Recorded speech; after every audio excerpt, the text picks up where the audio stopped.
Halo, selamat datang semuanya. Ketemu lagi dengan saya Alfian. Di video ini kita akan belajar tentang dasar Photoshop untuk pemula bagian 1. Jadi di video ini kita akan belajar ada 5 poin ya. Yang pertama, open file. Bagaimana cara kita membuka sebuah file atau foto di Photoshop. Kemudian bagaimana cara untuk membuat dokumen dari awal atau dokumen baru. Kemudian poin kedua adalah pengenalan tentang area kerja atau working space area. Itu ada menu bar, option bar, tools panel, dokumen, window, dan sebagainya. Kemudian poin ketiga ada zoom and pan. Nanti kita akan pakai zoom tool dan hand tool, yang mana ini fungsinya untuk mempermudah kita dalam melihat bagian-bagian yang ada pada dokumen window. Kemudian yang keempat ada undo, redo, dan history. Ini untuk mengoreksi atau kembali ke step-step kita sebelum atau sesudahnya. Ini bisa kita koreksi melalui fasilitas ini. Kemudian yang kelima adalah bagaimana cara untuk menyimpan hasil pekerjaan kita. Oke, langsung saja kita ke bagian pertama, yaitu untuk open file dan membuat dokumen baru. Untuk membuka sebuah file kita bisa ke file sini, kemudian kita klik open, atau shortcutnya kita bisa klik Ctrl dan O untuk Windows. Untuk Mac bisa diganti Command plus O ya. Kemudian kita pilih foto yang akan kita buka, misalkan ini adalah salah satu contoh. Kemudian klik open di sini. Nah, sini. Berikutnya adalah kita akan coba untuk membuka beberapa foto sekaligus. Kita lakukan dengan cara yang sama. Klik file lalu open, lalu di sini kita bisa pilih beberapa foto dengan cara seperti ini, atau kita bisa klik sambil tekan tombol Ctrl, kemudian klik image-nya. Setelah itu kita klik open, maka semua fotonya akan terbuka di Photoshop. Kita bisa lihat melalui tab window ini. Ini adalah foto 1, ini foto kedua, foto ketiga, dan seterusnya. Oke, itu adalah untuk membuka dokumen atau membuka foto.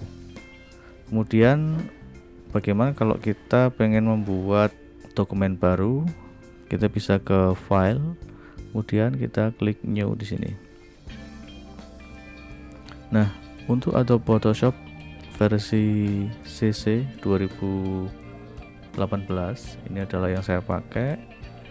Di sini sudah disediakan berbagai macam preset ya, mulai dari foto. Ini ada defaultnya Photoshop, ukurannya seperti ini, 7x5 inci dengan resolusi 300 ppi.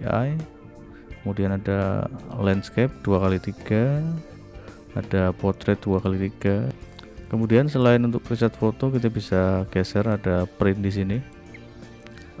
Biasanya untuk bikin brosur, bikin flyer, untuk keperluan cetak, ini ada kertas ukuran letter ya, dengan satuan inci. Ini bisa kita ganti senti juga.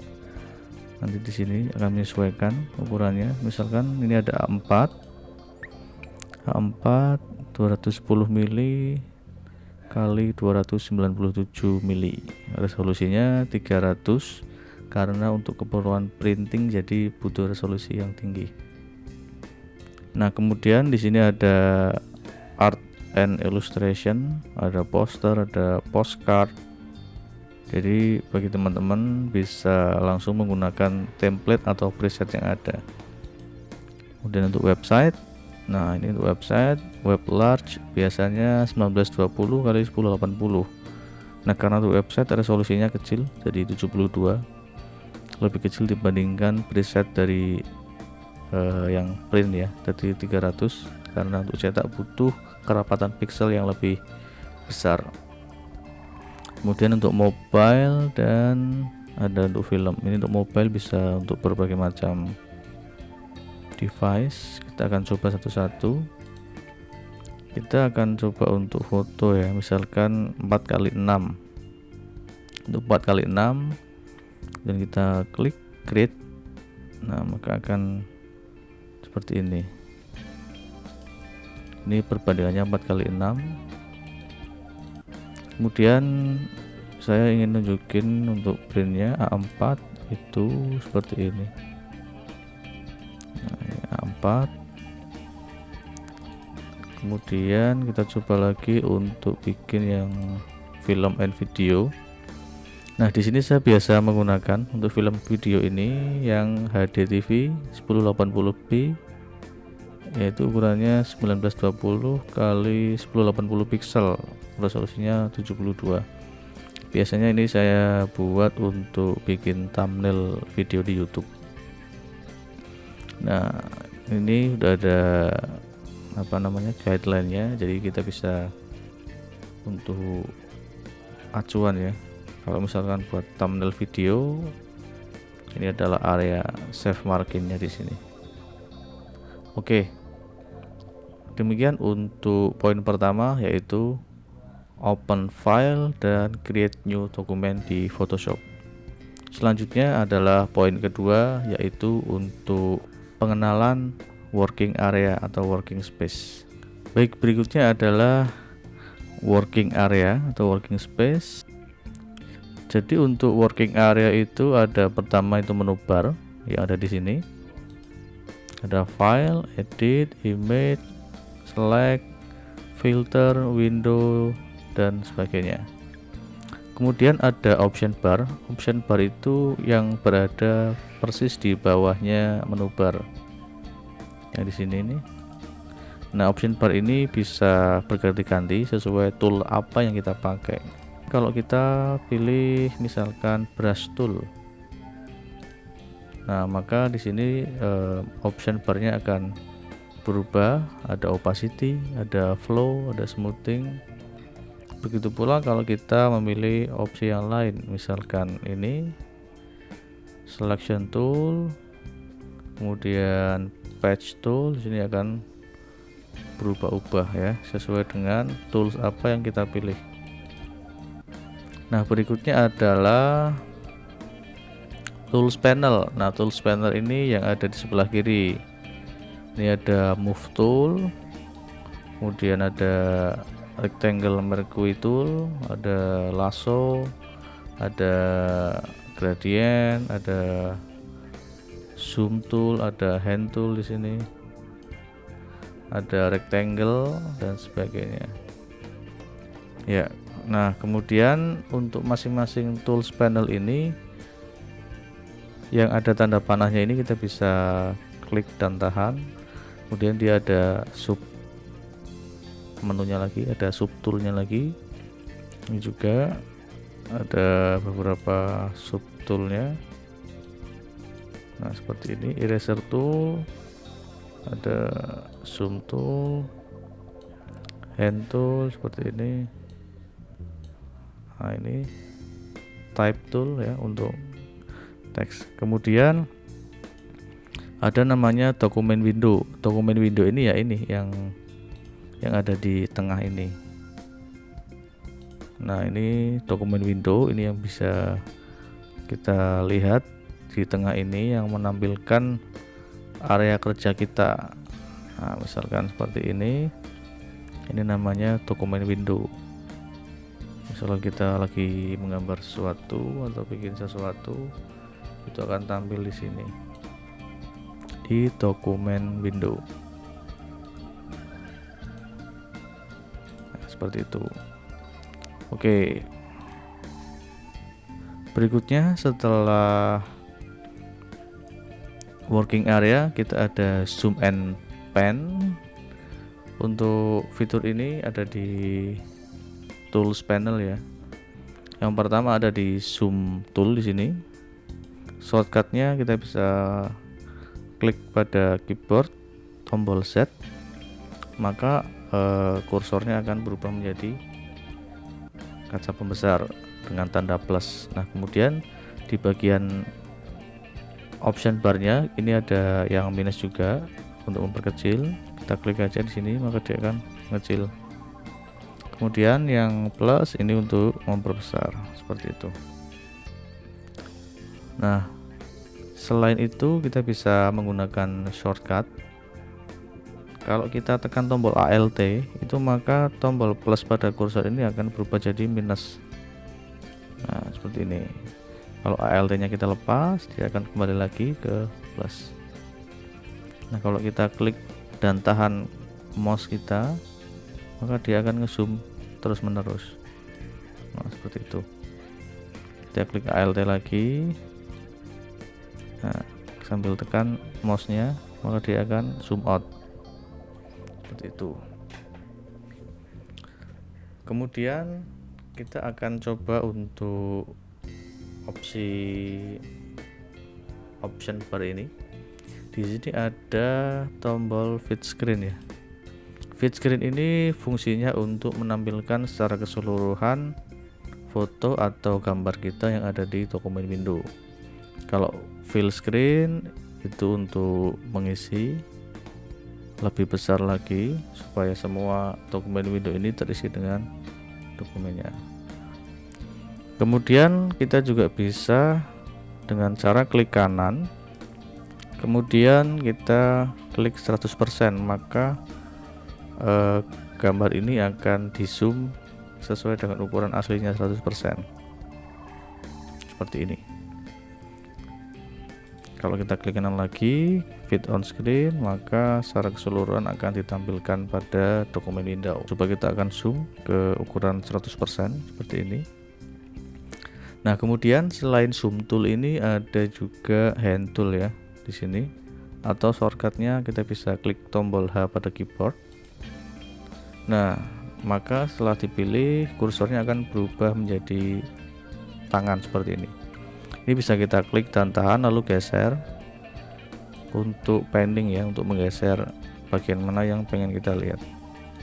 Selain di sini, ke atas, ke bawah, dan sebagainya, seperti itu. Kemudian kalau kita pengen ke zoom out lagi, kita bisa pilih zoom tool, klik kanan, kemudian fit on screen. Oke.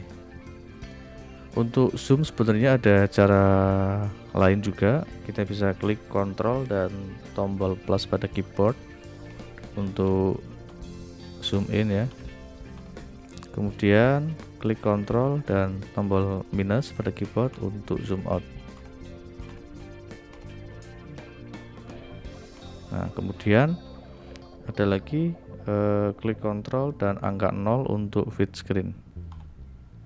Nah, seperti itu. Jadi ada shortcut, ada menggunakan option bar, ada menggunakan klik mouse. Saya akan tunjukkan satu lagi untuk zoom ini menggunakan scroll mouse ya.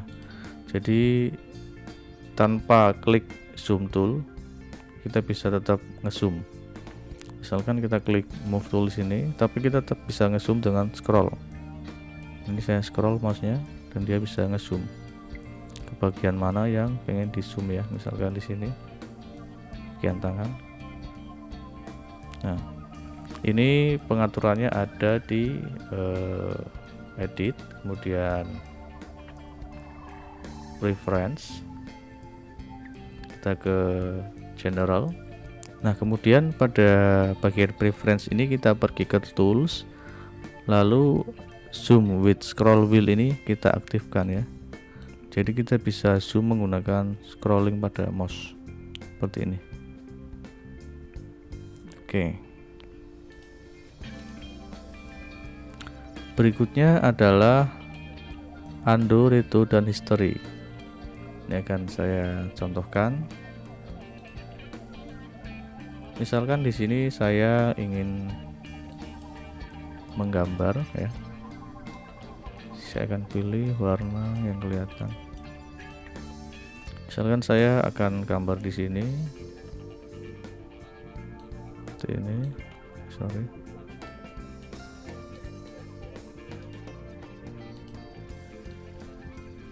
Satu, kemudian saya ganti warna. Dua, kemudian saya ganti warna lagi. Tiga, kemudian saya ganti lagi. Empat.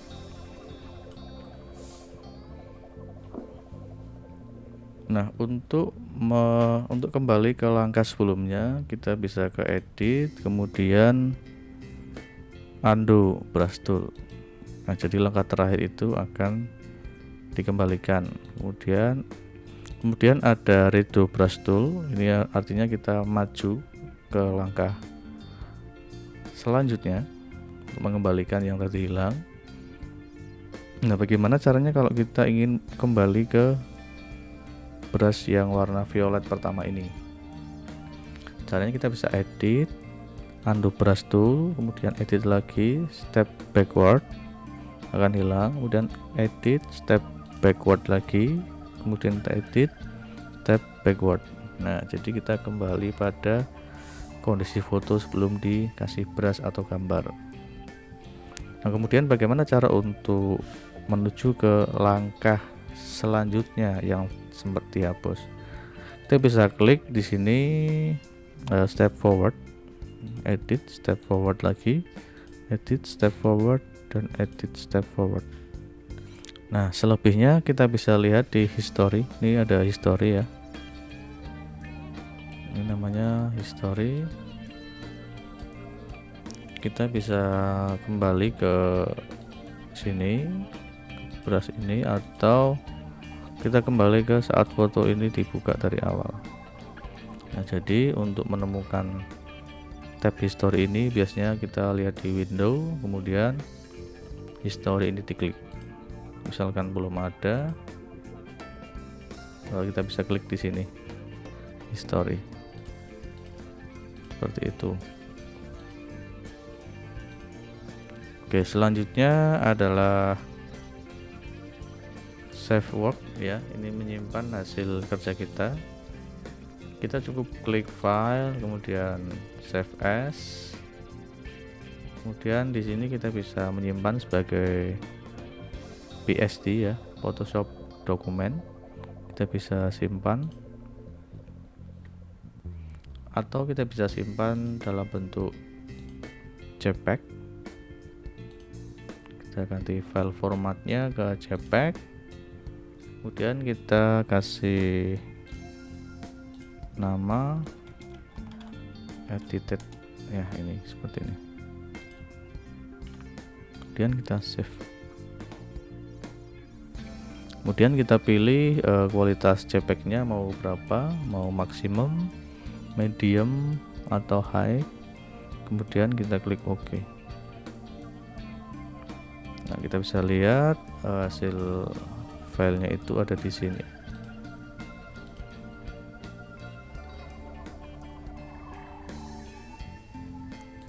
Oke, demikianlah tutorial dasar Photoshop untuk pemula bagian 1. Kita sudah belajar 5 poin pada video kali ini. Silakan jika ada pertanyaan bisa tulis di kolom komentar. Jika ada saran boleh juga tulis, atau jika kalian ada request untuk tutorial sesuatu bisa tulis di kolom komentar ya. Selanjutnya akan kita lanjutkan ke bagian dasar Photoshop pemula part 2.